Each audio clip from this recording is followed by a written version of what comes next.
Good evening students, welcome to G All India English Solution. Today we will discuss MCQs, practice set 2. Question number 31. A word that expresses an attribute of something is known as. एक ऐसा word जो कि express करता है किसी चीज़ के गुणों को, किसी चीज़ के गुणों को बताता है, तो वो वर्ड कहलाता है adjective. Next question is, the word class that serve as the predicate of a sentence is known as. The word class जो प्रेडिकेट भाग जहाँ से स्टार्ट होता है सेंटेंस का, इज़ नोन एज, वह कहलाता है वर्ब. वर्ब से प्रेडिकेट स्टार्ट होता है, उससे पहले वाला सब्जेक्ट कहलाता है. Next question is, a content word that denotes an action, occurrence और state of existence is known as verb.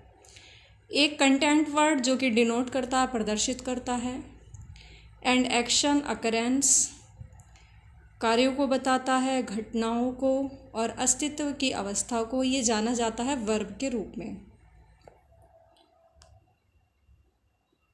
तो a content word that denotes and action, occurrence और state of existence is known as verb. Next question is, which is the correct spelling.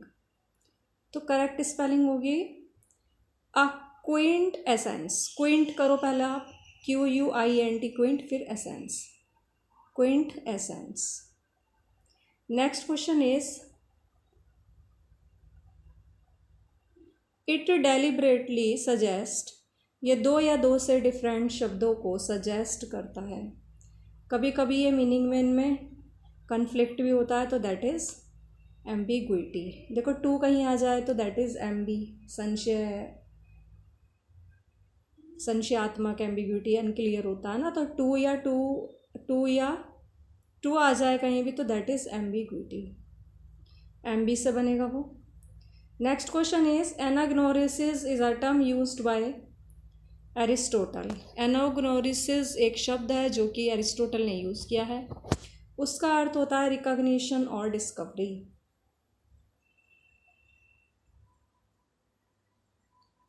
Next question is, in Shakespeare tragedy the dominant note is. तो Shakespeare की tragedy में जो dominant note है वो है character is destiny. Character ही भाग्य होता है. Next question is, होलोफर्नेस is a school master in. होलोफर्नेस एक स्कूल मास्टर है, कहाँ पर है वो, कौन से प्ले में दिखाया जाता है, लव्स लेबर लोस्ट में. Next question is, the defeat of Armada in 1588. Armada की डिफीट या पराजय कब हुई थी, 1588 में. Next question is, Laodamia is. Laodamia क्या है, ये एक नैरेटिव पोएम है, ये लिखी थी वर्ड्सवर्थ ने. Next question is, the sweetest thing that ever grew beside a human door. एक सुंदर सा चेहरा मतलब सुंदर सी लड़की, वो मनुष्य के घर में पैदा हुई है. तो किसके बारे में बोल रहे हैं, ये कौन सी पोएम के बारे में बोल रहे हैं, टू लूसी पोएम के बारे में. तो this poem is also written by William Wordsworth. Next question, if solitude और फियर और पेन और grief should be thy portion, should be thy, THY, thy portion, whom is Wordsworth referring to Dorothy Wordsworth. यहाँ Wordsworth किसे refer कर रहे हैं, अपनी sister Dorothy Wordsworth को, कि यदि अकेलापन, डर, दर्द और दुख तेरे ही पोर्शन है, तेरे ही भाग हैं, तो यहाँ किसे रेफर कर रहा है इन लाइनों को, वो डोरोथी वर्ड्सवर्थ को. Next question, he is a poet ought to himself to be a true poem that is a composition and pattern of the best and most honourable things.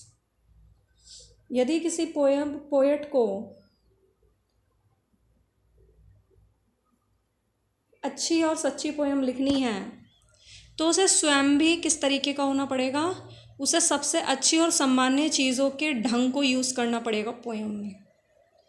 तो he a poet ought to himself to be a true poem. तो एक कवि सच्ची poem बनाने के लिए, सच्ची poem लिखने के लिए उसे उसमें ऑनरेबल थिंग्स और बेस्ट पैटर्न यूज़ करना पड़ेगा. तो हु सेड किसने कहा, ये मिल्टन ने. नेक्स्ट क्वेश्चन है, before one can write literature. देखो ये लाइट है, इसे काट देना आप. तो before one can write literature, इससे पहले कि कोई लिटरेचर लिखे, तो विच is the expression of the ideal he must first develop in himself, उसे सबसे पहले अपने आप को एक उच्च विचारों, फ्रा एंजेलिको के उच्च विचारों के आदर्श मैन में अपने आप को डेवलप करना पड़ेगा। तो अब लिटरेचर लिखने से पहले किसी भी व्यक्ति को अपने आप में, अपने अंदर मतलब फ्रा एंजेलिको के जो लॉफ्टी आइडियाज़ हैं, उच्च विचार हैं, तो अपने आप में, अपने अंदर वो उसे विकसित करने पड़ेंगे। तो who said this? Milton. Next question is because Milton's human he must know the best in humanity whose comment is this Long. क्योंकि जो मिल्टन के ह्यूमन हैं, मानव हैं, उन्हें बेस्ट इन ह्यूमैनिटी, मानवता में सबसे अच्छा जानना चाहिए कि मानवता में सबसे अच्छा क्या है, वो उन्हें सबसे पहले जानना पड़ेगा। तो whose comment is this? Long ने ये कहा है।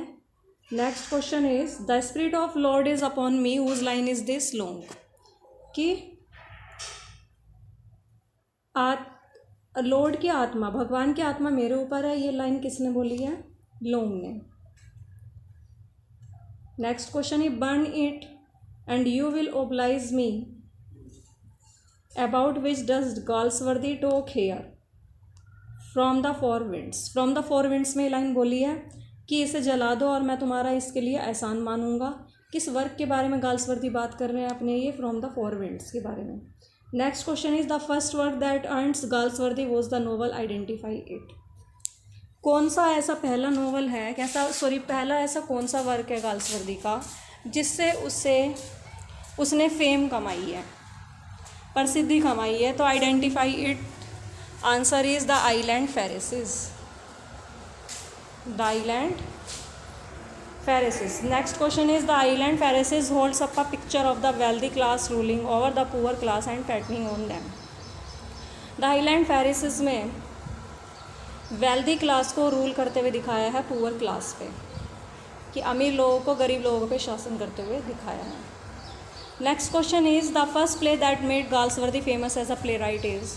कौन सा ऐसा पहला प्ले है गाल्सवर्दी का जिसने उसे प्ले राइट के रूप में, एक नाटककार के रूप में प्रसिद्ध कर दिया? तो that is the Silver Box. Next question is who was Milton's master. Milton का मास्टर कौन है? Edmund Spenser. Next question is Milton was also influenced by Fletcher's Christ, victory and triumph. कि मिल्टन फ्लेचर के Christ, victory और triumph के द्वारा प्रभावित था। Next question is Christopher Sly a drunken tinker appears in the Taming of the Shrew. कि Christopher sly एक क्या है? एक कैरेक्टर है जो कि ड्रंकन टिंकर है, शराब पीने वाला ठटेरा है वो। ये अपीयर होता है, ये दिखाई देता है द टाइमिंग ऑफ द श्रू written by William Shakespeare.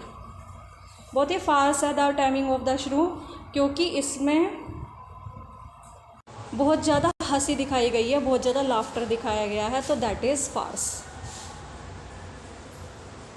Next question is O I have suffered with those that I saw suffer. ओ मैंने तो उन लोगों के साथ, उन लोगों को सफ़र करते हुए, मैंने सफ़र किया है उन लोगों के साथ जिन्हें मैंने सफ़र करते हुए देखा है। तो ओ आई हैव सफ़र, ओ मैंने तो दुख को महसूस किया है उन लोगों के साथ जिन्होंने दुखों को झेला है। Who said this? मिरिंडा ने कहा है, और द टेम्पेस्ट वर्क में कहा है ये, और बोला है एक्ट फर्स्ट सीन सेकंड में। मिरिंडा ने कहा है, Mirinda is the heroine of the play Tempest. The Tempest में ये हीरोइन है और ये बेटी है प्रोस्पेरो की। और तब ये जब फर्डिनेंड को देखती है और लोगों को देखती है ये, तो तब इसे बड़ा दुख होता है कि जब शिपरैक होता है, तब वो बोलती है I have suffered with those that I saw suffer. Miranda act first scene second. Next question is man's evil manners live in brass their virtues we write in water. Henry eighth Griffith act four scene second. कि मनुष्य के जो बुरे तौर तरीके होते हैं, बुराइयाँ होती हैं, वो लिव करती हैं, वो रहती हैं ब्रास में, जबकि जो उनके वर्च्यूज़ हैं, गुण होते हैं, वो वाटर में लिखे रहते हैं। तो who said this and where? किसने कहाँ पर कहा ये? हेनरी एट्थ प्ले में ग्रिफिथ ने बोला है ये एक्ट 4 सीन सेकंड में, और Henry eighth is written by William Shakespeare. Next question is Michael is the pastoral poem that present in the pathetic life of a shepherd Michael. What is the name of his son Luke. कि Michael एक pastoral poem है, गडरिए, मतलब उसमें shepherd और शेफर्डेस दिखाए गए हैं. गडरिए वाली पोएम है ये, जो कि शेफर्ड जो एक गडरिया है माइकल, उसकी दैन्य जीवन को प्रस्तुत करता है, और उसके बेटे का नाम है Luke. Next question is nature never did betray the heart that love her. These lines are in Tintern Abbey. Nature कभी भी उस व्यक्ति को, उस हृदय को कभी धोखा नहीं देती है जो उससे प्रेम करता है. तो these lines are in Tintern Abbey. Tintern Abbey में ये बात बोली गई है, ये लाइन बोली गई है. तो these lines are composed from the poem Tintern Abbey. these lines are from, ये जो लाइन है वो टिंटन पोएम से ली गई हैं, composed by विलियम वर्ड्सवर्थ, और ये विलियम वर्ड्सवर्थ ने लिखी है. Next question is the antonym of agile is people. देखो जो एजाइल होता है, एजाइल मीन्स होता है एक्टिव या फुर्तीला, इसका एंटोनियम होगा, अपोजिट वर्ड होगा फीबल या कमज़ोर, weak. Next question is give the correct antonym of the word prodigal. Prodigal word है, इसका एंटोनियम क्या बनेगा? Frugal. Next question is the synonym of amnesty is pardon. Amnesty का जो सिनोनियम है वो है पार्डन, क्षमा करना या क्षमादान. Thanks for watching this video. Please like, subscribe and share.